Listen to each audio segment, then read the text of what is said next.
I'm Todd Jones, recovering from 30 years as a sports writer. Thanks for joining me as I sit down with some of the best sports writers of our time, who knew the greatest athletes and coaches and experienced firsthand some of the biggest sports moments of the past half century. We'll share stories behind the stories, some we've only told each other. Pull up a seat on Pressbox Access. Randy Harvey grew up in a tiny town in Texas, but sports writing took him around the world. And he took readers with him to World Cups, Super Bowls, golf majors. He took them along with the Showtime Lakers of Magic and Kareem. Most of all, Randy took fans to summer and winter games as one of the most prominent Olympic writers of the past 4 decades. I'm eager to travel with him on this episode. Well, Randy, it's so nice to have you on the show. I really appreciate you joining us. How you been? Thank you. Good. Doing well. It's been too long since I've chatted with you. I know whenever we were at big events together, you were always a voice of wisdom for me. You always had some nice advice. There were times when I didn't know what the hell I was doing. But if I went to Randy Harvey, he always had the answer. Well, thanks. Thanks a lot. I hope I didn't take you too many blind alleys. No, well, if we went down blind alleys, we went together, so, you know. And sometimes there were good stories down those blind alleys. So, Randy, 50 years of surviving the newspaper industry, I think you ought to have some kind of reward for that. Well, it was a very rewarding career. And when I look back on it, some amazing experiences. And that's my reward is to have been able to do as much as I did and cover as many big events and see as many places as I did. And went all around the world on the newspaper's dime. So not bad. How many countries, Randy? Oh, I've never bothered to count them up, but you name it, I've probably been there. Yeah, your passport must have had about 40 pages. Yeah. You're a writer and an editor, which meant that, you had to deal with the writers. And I always feel like you had to be like the head of the class then, knowing all these screwballs out there and sitting in the desk. You had to keep control of these guys because you knew who they were. Well, being a writer and then becoming an editor, I had a great perspective. There was nothing the writers could come up with that probably I wasn't able to answer. Probably hadn't had a similar experience. When I think about your career as a writer especially, I think about big beats, big events, big cities. I mean, you worked in Baltimore, Dallas, Chicago, New York, Houston, and also obviously nearly 30 years in Los Angeles at the LA Times. So you've been, the big places, the big markets, and you covered so many, big stars and events that we got a lot to talk about. I grew up in a small town of 3,800 people. Really? And, my dream was to go to the city, and so I went to just about all of them. So. 3,800. Was there a newspaper in that town? Yeah, the Mineola Monitor. Did you ever write for it? Yeah, I did. And when I was in high school, I wrote for the high school newspaper, and so the downtown newspaper is the one that published that, so they would use my stories sometimes. What did you mean by downtown? The stoplight? That's right.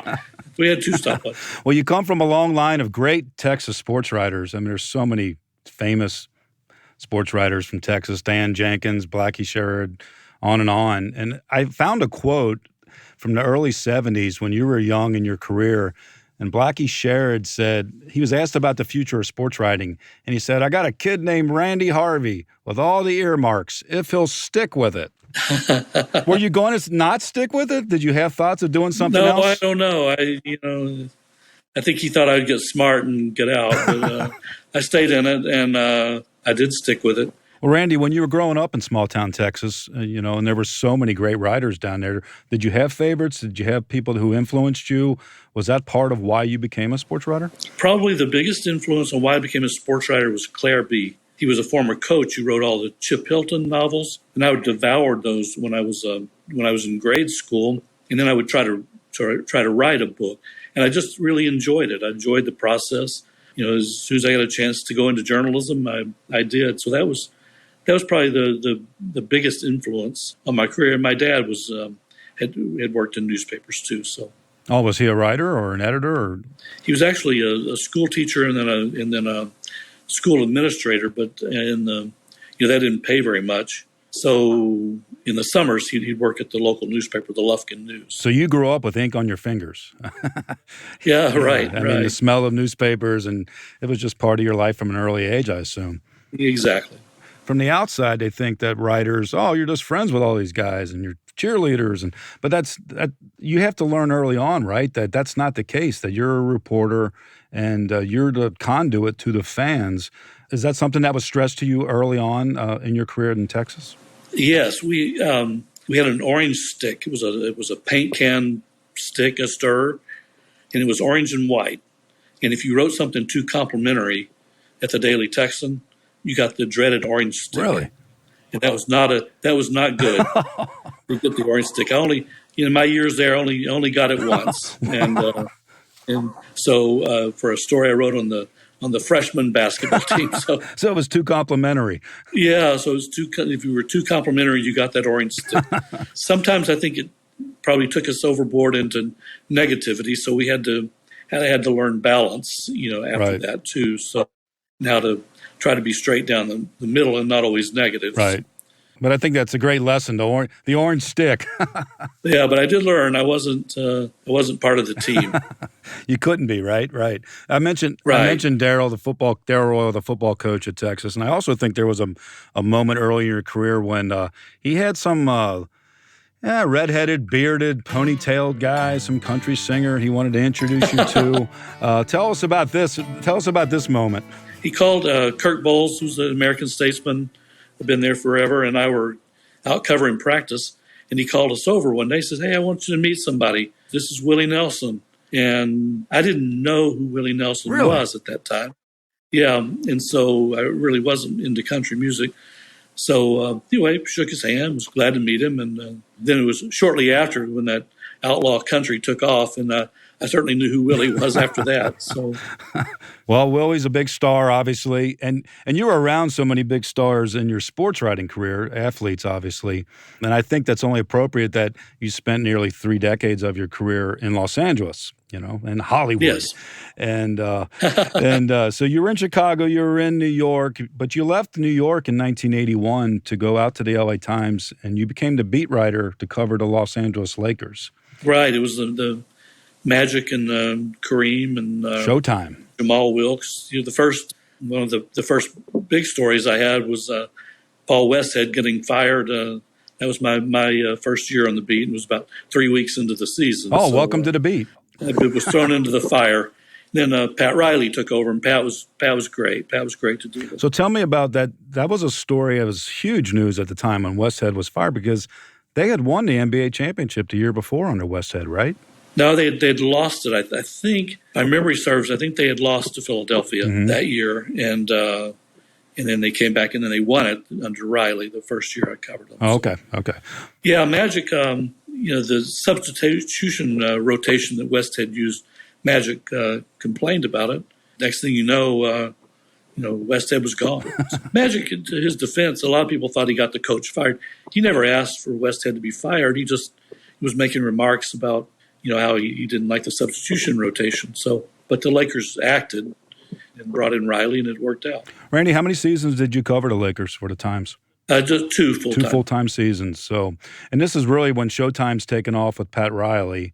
What was it like in the Fabulous Forum all those nights? Oh, it was unbelievable. They had the USC pep band. Jerry Buss was a big USC fan, so they had a pep band and Dancing Barry, who was a sort of a mascot guy. Wait a minute, Dancing Barry? And then Chick Hearn. Of course, you had Chick Hearn. Yeah, the announcer, yep. Calling the games, and the crowd was Jack Nicholson sitting on the sidelines, and you never knew who you were going to see, Deborah Winger or Angie Dickinson or just, Doris Day, anybody. That's amazing. You mentioned that Pat Riley was great to deal with. What made him great to deal with from a writer's perspective? Honesty. If you asked a question, he answered it. He wouldn't lie about things, and I always really appreciated that. He didn't, if he made a mistake, he would admit it. And if you asked him about it, he didn't seem to mind being asked. He wasn't defensive about it. I don't know. He was just, I thought, probably the best I ever covered in terms of that. Do you think that came from him being a player all those years too? Could have been being a player. Could have been. It's just the way he was. He was that way at Kentucky. He told a great story about the Texas Western game because he was in that game. 1966 Rupp's Runts. Yeah, one of the most famous college basketball games Right. The all-black lineup for Texas Western beats the all-white lineup from Kentucky. Right. That's what he talked about. He grew up in Schenectady, New York. His dad was a minor league baseball coach, but used to take Pat to the playgrounds and just let him loose. And so Pat grew up playing with the black kids, and he learned a lot. But he got to Kentucky, and when they played that Texas Western game, he said he knew they lost. He knew they lost even before the game because he says his teammates were just scared to death. And of course, he wasn't, because he'd grown up playing with black kids, and he tried to tell them, "Hey, they're just kids like anybody else. They're like us, don't." But he said his teammates were just literally shaking, and so he said, "I knew then we weren't going to win." What do you think made Riley the right coach at the right time with those Lakers? His wife was a psychologist. I think he learned a lot from her. I think he would have, if he had issues, he'd just go home and talk to Chris about it and do their pillow talk, talking about that. So I think he learned a lot about psychology. Did you ever talk to her about basketball? I talked to her. I don't remember talking to her much about basketball. I remember going to the Forum Club after games. She was there, and so sometimes we'd talk to her. But tell us what the Forum Club was. Forum Club was, obviously in the Forum, and it was just a little bar where after games the writers and celebrities would go, and Bus would make an appearance, and sometimes the players didn't go there very often, but Pat would always be there, and his wife would be there. Chick Hearn would be there, and it was just a place where you gathered. Jerry West. It was just a place where you gathered, and you just talked, and you got to know each other. I think that probably helped, right? Because you could relate to people. They knew what job you were doing. You know what job they're obviously doing. Right. But you were able to build some type of relationship, right? Working relationship. Right. We talked about the Lakers and the scene and, Showtime and there's stars everywhere. Well, you couldn't have had two bigger players than Magic Johnson and Kareem Abdul-Jabbar. No, it was unreal. I remember Bill Dwyer, the sports editor. He said, maybe you don't know it yet, but you're going to look back on this and it's like you covered the 1927 Yankees. And he was right. He was right. Yeah, unbelievable. He was right. Unbelievable collection of basketball talent and characters. It's interesting how sometimes in life the right group of people come together at the right time. I mean, obviously there was talent there, but was there something else there that made those Lakers special? Magic, I think, his enthusiasm was just infectious. And I think that probably had a lot to do with it. I mean, he lit up a room. He exuded confidence. Everybody on the team kind of fed off of that. Pat used to talk about this. There was a feeling around that team. He said, like Kareem would go up for his sky hook. He said, and there was just a sense that everybody in the building was feeling that, and there was some sort of magical essence to it of it rubbing off on the players too. So. You mentioned Magic's enthusiasm. What was the difference between Irvin Johnson and Magic Johnson? Irv was real. I mean, and nobody called him Magic. I never heard anybody ever call him Magic. They called him Buck, right? Didn't the players and coaches call him Buck? Yeah, Buck or EJ or Irv or Irvin, and he was a real person. He had that magical enthusiasm, and somebody gave him that name. But yeah, Buck was a very good name for him. It talks to just like he was just a real guy. Well, he was so out there with his personality, and then you also had Kareem, who was much more reticent with how he dealt with everybody. Tell us about dealing with Kareem. He was, when I think about Kareem, I think sometimes I wonder, he almost gets overlooked sometimes when people talk about the greatest ever and it's Jordan and so forth. But look at Kareem's career. It's unbelievable. Do you think his personality has something to do with the fact that maybe he's not always just knee-jerk reaction to like Kareem's the greatest ever? Yeah, probably so. Probably so. I mean, he wasn't out there. He was just, Magic was such the big presence on that team. And I think Kareem enjoyed that, enjoyed having other players take away the attention from him. But obviously he was one of the greats of all time. And I think I see him right. I mean, he was all-time leading scorer. I was there that night when he passed Wilt to become the all-time leading scorer. And so great experience. And Kareem was, if you could get him alone. He didn't like that locker room experience that, sports writers coming in and crowding around the cubicle, and he didn't enjoy that. But if you got him alone, he used to tell stories about growing up and, in Harlem, and his true love was baseball. He'd been a first baseman on his high school baseball team. Kareem was a first baseman? Yeah. Wow. He could catch all the throws. Yeah, exactly. Not anything went over him, that's for sure. So, but if you got him just telling stories about those days in high school and growing up, he was actually, quite pleasant under those circumstances. But he didn't like that crowd of sports writers. Riley used to call us the buzzards. Said, Kareem thinks you're buzzards. Well, I think we were buzzards, right? Yeah, probably so. When you think about it, like can you imagine every day you get done with your job and somebody comes in with a bunch of questions for you? Oh, yeah. No, I wouldn't enjoy it either. Especially, standing there, with, half clothed. Or, right. Just in your underwear. Right. So. Right. Nobody ever goes into the Rolling Stones in dressing room after the concert and say, "Hey, Keith, what happened on that chord there? I think you missed the chord during Gimme Shelter."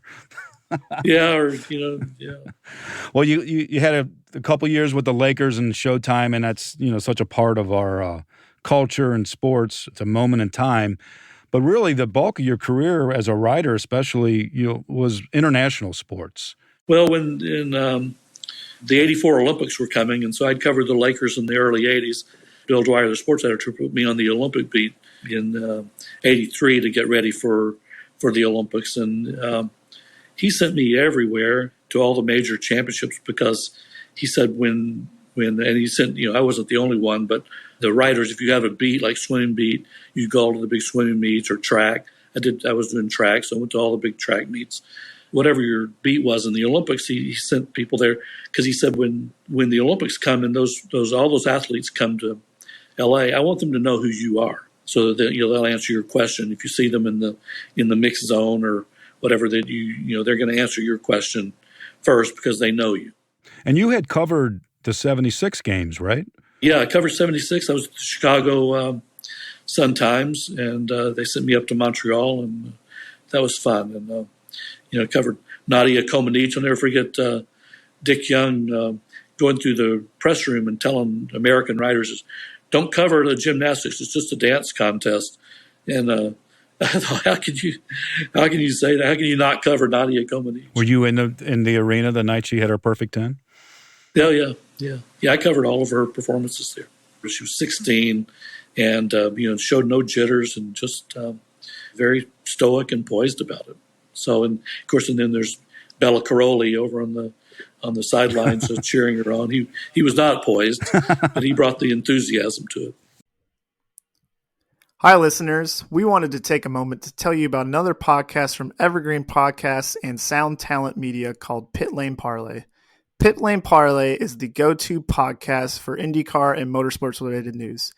Each episode, we discuss things like our favorite drivers, news clips from the last week, and generally giving each other a hard time about predictions we've made in the past and or life stories that have come up recently.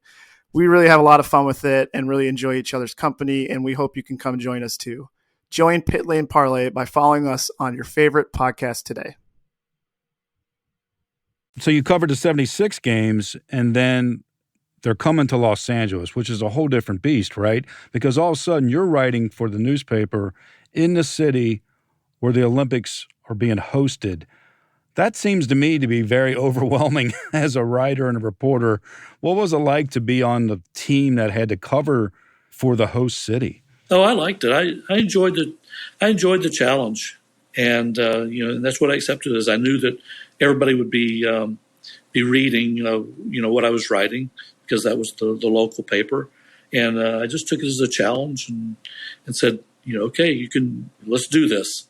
So I loved it, and got to know so many writers through that. They recognized my byline and seek me out in the press room. So I got to know just about everybody in the business. Right. Let's talk about those '84 games in L.A., because when you think about it, in '80 the Americans had boycotted the Soviet games, and now the games are coming to America. The Soviets returned the favor, and they boycott, and their bloc nations boycott.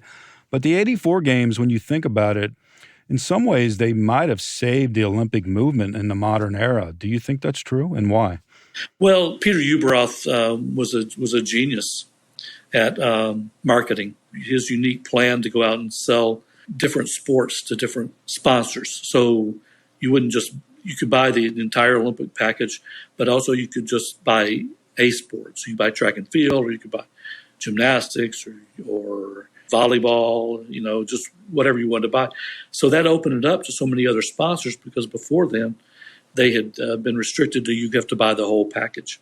So it brought so many other sponsors into the games with so much more money, and kind of taught the Olympic movement how to deal with. Well, we talked about how the Lakers, a group of people together at a certain time, it's magical.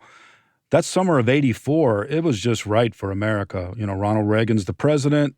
It's the summer of Bruce and Prince and Madonna, and everybody's into it. I think the Americans won 170-something medals. Yeah, something like that. Yeah, they were, obviously without the Eastern Bloc there, except for Romania.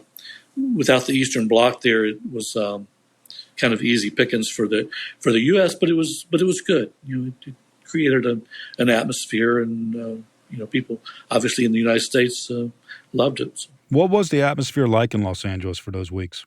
I think there was a lot of pride, a lot of joy that the games were going off and were so successful, and there was no traffic, so people loved that. So wait a minute, how was there no traffic in L.A.? Tell me about this. Well, people were so frightened of the Olympics. A lot of people left town, or a lot of people took vacations, so they wouldn't have to deal with the traffic. And so as a result, there wasn't much traffic, and people really used the buses to get around. So they had a lot of extra buses and a lot of extra routes for people. So that was it all contributed to it, and the weather was perfect. So it was just a magical time. Well, the big star of the games obviously was Carl Lewis. Won four gold medals to match Jesse Owens. I'd say Carl and Mary Lou. Yeah. Mary Lou, yeah. Well, let's talk Carl first. What was he seemed to have this whole other presence about him that went beyond track and field. What was it like covering Carl Lewis during those 84 games especially? Well, he was another one that wasn't very easy to deal with personally. He didn't like much media attention and didn't like prying into his life for whatever reasons. And so he wasn't that easy to deal with. But obviously, one of the best athletes we've ever seen. So you can help to write about laudatory things about him. You have to remember there was the drug issue. Right. The steroids, had kind of captured a lot of attention from track and field. And Carl always resented that, and particularly some in the European media would accuse him of, he's so good he must be on drugs, without ever really any evidence whatsoever. So Carl, he resented that too. So what stands out about him as an athlete when you not dealing with him, but just chronicling what he was doing on the track? Well, just how smooth how easy it seemed to come for him. He didn't seem to be working at it. He just seemed natural. That seems to be the case with the great ones, right? They make the hard thing look easy, and no matter what it is, if it's athletics or whatever, it's something like. But what that comes from is all the preparation, right? I think so. And Carl had been preparing for that moment since he was, a junior high school student, and so obviously a lot of preparation. And he had a great coach, Tom Tellez, out of the University of Houston, was one of the great track and field coaches, and Carl was fortunate to be able to work with him. Now, you mentioned Mary Lou, and that's Mary Lou Retton, obviously. Yes. She captured the hearts of America in 1984. Did you cover the gymnastics competition? I was mainly covering track and field, but I was there that night, and I did a sidebar on Mary Lou, and I did it mainly on Bella, because Bella had left Romania and, was now coaching Mary Lou. So my sidebar was on Bella, and he used to call her Little Buddy, but everybody was the accent. Everybody thought he was calling her Little Body. So I saw a lot of stories there saying Little Body, but either way it worked.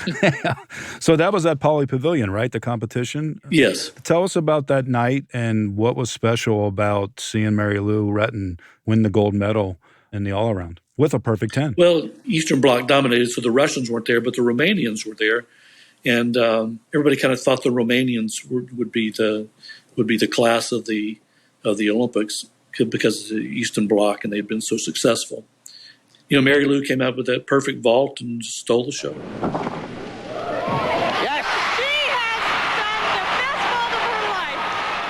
What was it about her that captured everybody? Her enthusiasm, her smile. She had that huge smile, such joy. She just took such joy in it. Well, you must have taken a lot of joy covering those games when they were finished in Los Angeles, because I'm sure you were putting in some good hours during those weeks. Yeah, it was kind of a letdown after they were over. But the LA Times sent me to Europe after that because there's those series of great track meets in Europe every year and the Grand Prix meets, because they wanted to see how the U.S. athletes would have stacked up against the Soviet bloc, the Eastern Bloc athletes. So I went all over Europe covering in Scandinavia, covering that, and it was just fascinating. Obviously, the Eastern Europeans won their fair share, but the U.S. had a great track team.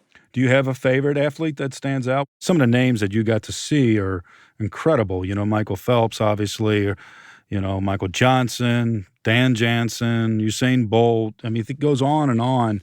Tell me about some of the favorites that you got to witness at the Olympic level. An athlete I particularly appreciated was Edwin Moses. Yeah, kind of forgotten. Yeah. I think his winning streak was 88 at one point, and he just seemed to have he was perfection, and that's such a difficult race, the 400 immediate hurdles, and the way he handled that pressure of a winning streak. I think he's as close to perfection as I've seen in an athlete. Why do you think he was able to handle it? Great focus. And that hurdles, you have to have your steps exactly right. You just can't be off a stride, and he just never was. And I think he just, he had really great focus. Obviously, very intelligent and very focused. Well, there's so many great things that happen in the Olympics, but sometimes there are some really, terrible things. And in '88 in Seoul, the big story that happened was on your beat in track and field was with Ben Johnson. Right.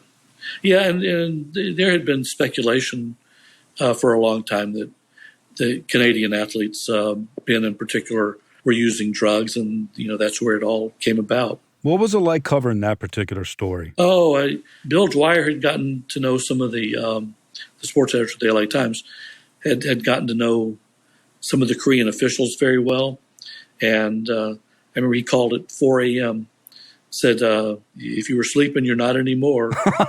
He said, I just got a call that Ben tested positive. Get up here and get down to the office. So it was at the office, and by 4:30 or so, and then I think around 11 is when they had the press conference to announce it. But because of the time difference, we were able to get it in the paper. So we actually had it first. Well, that's got to be a one that you always remember in terms of being right there when a historic moment happens. It's not a great achievement by somebody. Unfortunately, it's a bad thing, but sometimes that's what happens in the Well, Olympics. and it altered track and field forever, and I still enjoyed covering it, but it wasn't the same after that. I mean, there was so much suspicion. Anytime anybody had a great performance, there was suspicion. So. How did you balance that out as a reporter, but also somebody who appreciated it from somebody who likes the sport? How did you balance that out in your own mind? Well, I had to separate it. I mean, I had to be, a reporter first. And so right. Just sitting there enjoying, I enjoyed watching, but I didn't let that, move over into the professional side. Tried to be as vigilant as everyone else. And after that Ben Johnson incident, they had inquiry in Canada, and I actually spent the whole summer in Toronto, had an apartment there. Did you really? Spent the, whole time there just covering that Dublin inquiry, and would just, go back to LA on weekends. Fascinating. Charlie Francis and all those Canadian athletes, and how much we learned from it about drugs and the use of drugs. How long did that go on? Oh, it was I want to say about 4 months. 4 months on the same story. Wow. Yeah. Well, the Canadians took it very seriously. So, which good for them. But that can be overwhelming, though, right? All of a sudden, Right. that's like the only thing you're thinking about and dealing with. It's almost, I can remember moments like that in your career where you're like, oh, what happened? You don't even know what's going on in real life because you're just totally wrapped up in the story. Like Right. Yes. Yeah. the other Olympics that you covered, are there certain moments that stood out? You know, we talked about some good and we talked about some bad, but when you think about somebody says, hey, Randy, you covered all those Olympics, what comes to mind overall for you? Tanya and Nancy. Oh, yeah. Yeah. Well, I saw the movie I, Tanya, and I didn't think they got it right. I thought they were much too sympathetic to Tanya. I mean, there was just something pathological about her. And, I'm sure she didn't have the best of all upbringings, but there was just something that was wrong about her. And if you didn't have to spend much time around her to know about it, when we were at the trials and Nancy was kneecapped, somebody came in and told us about it in the press room, said, Nancy's been injured. Somebody attacked her. It's funny, Christine Brennan, who I think you had on this show before, and others, we just turned to each other and said, Tanya. Everybody just said it at the same. Everybody said it at the same time. You just knew. What is it like covering the World Cup? And because when you think about it, you were covering it, as soccer was kind of building in America. But when you go to the World Cup in those days, what was it like? It was wonderful. The first real international soccer experience I had was in Trinidad and Tobago when Paul Caligiuri hit the goal from far out to win the game for the U.S. and send them to the World Cup, 1990 World Cup in Italy, and it was the first time in since the 50s that the U.S. had qualified for a World Cup. So, but the Trinidadians, they couldn't have been better hosts, and even after they lost, they were just wonderful, joyous people, and so much fun to be there. And then to go to Italy and be assigned to cover the U.S. team, and their home base was in Florence, which not a bad home base. Unbelievable city. And then to go to Rome for the finals, and New York Times and the LA Times shared an apartment, and it's a place where Dostoevsky had lived. And oh, wow. So such fun. We had a party. Announced we were having a party at that apartment, and about 50 of the volunteers showed up with one bottle of wine. And so they were standing at the door with this one bottle of wine. I said, "Oh shoot, I think we're going to have to make a wine run." So, but great experiences, and probably the best World Cup moment was the women's, when Brandi Chastain's goal and the famous shot of her tearing off her jersey, and just that that moment stands out among other for so many reasons. First, the thrill of victory, as they say, and then the women's empowerment. Yeah, why did that? When you think about that, we're talking about moments in time that come together. What was it about that women's soccer team, the U.S. women's soccer team? Why were they the right team at the right moment? The people on the team. There was Brandi, but there was, of course, Mia Hamm, and then probably the team leader and the one they all looked to was Julie Foudy. She had so many instructions on the field. They called her Loudy Foudy, but she was great to deal with. And the team was just, you're right, it was just the right team. Michelle Akers and just so many players who stand out. And then that whoever the photographer was who captured that picture of Brandi on her knees and clenching her fists, and, the big smile on her face, it was just unbelievable. What was it like in the Rose Bowl that day?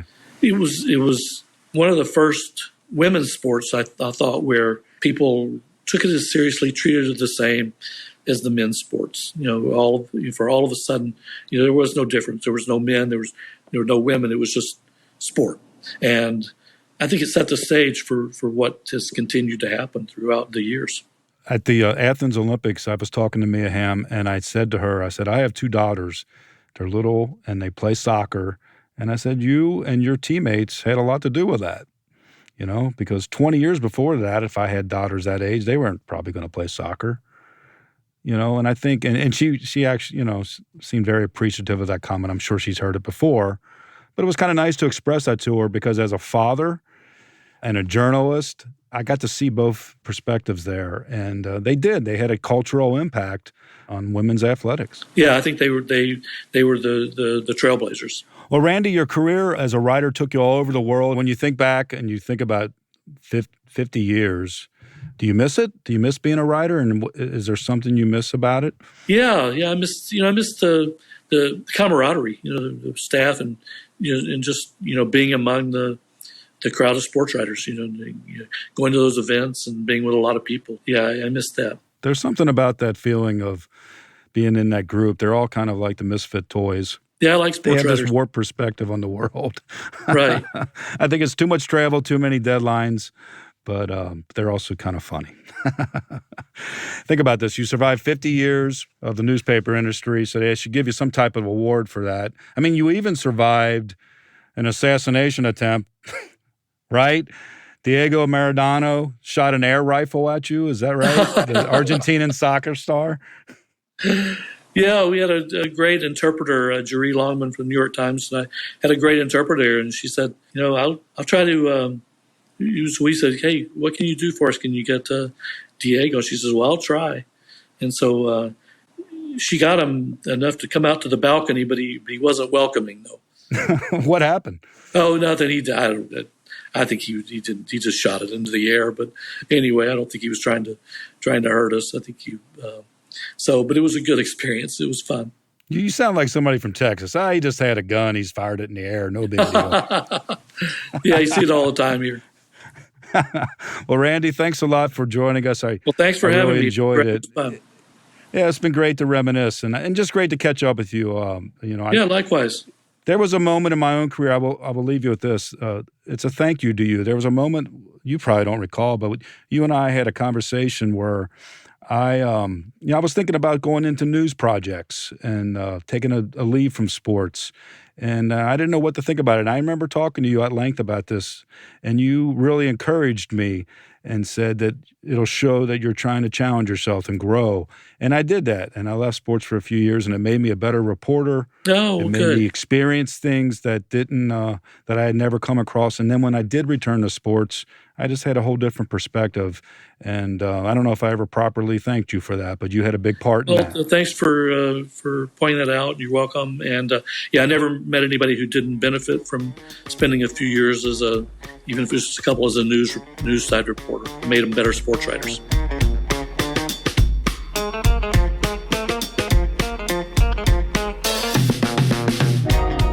Thanks for listening to Press Box Access. You can find us here with a new episode every other Wednesday. If you enjoyed this episode, please be sure to subscribe and follow us on Apple Podcast or on your favorite podcast app. We'd love for you to review us. 5 stars would be nice. Follow us on social media. Drop us an email at pressboxaccess@gmail.com. And be sure to spread the word. Everyone is welcomed here. This has been a production of Evergreen Podcast. A special thank you to executive producers Michael D'Aloia and Gerardo Orlando. Producer Sarah Wilgrube. I'm your host, Todd Jones. It's closing time. Rock on.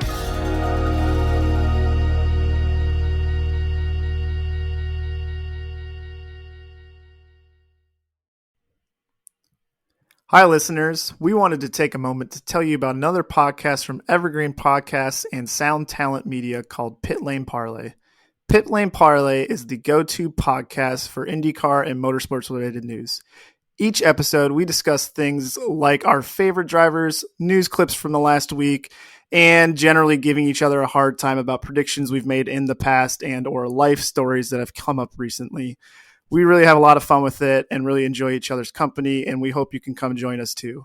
Join Pit Lane Parlay by following us on your favorite podcast today.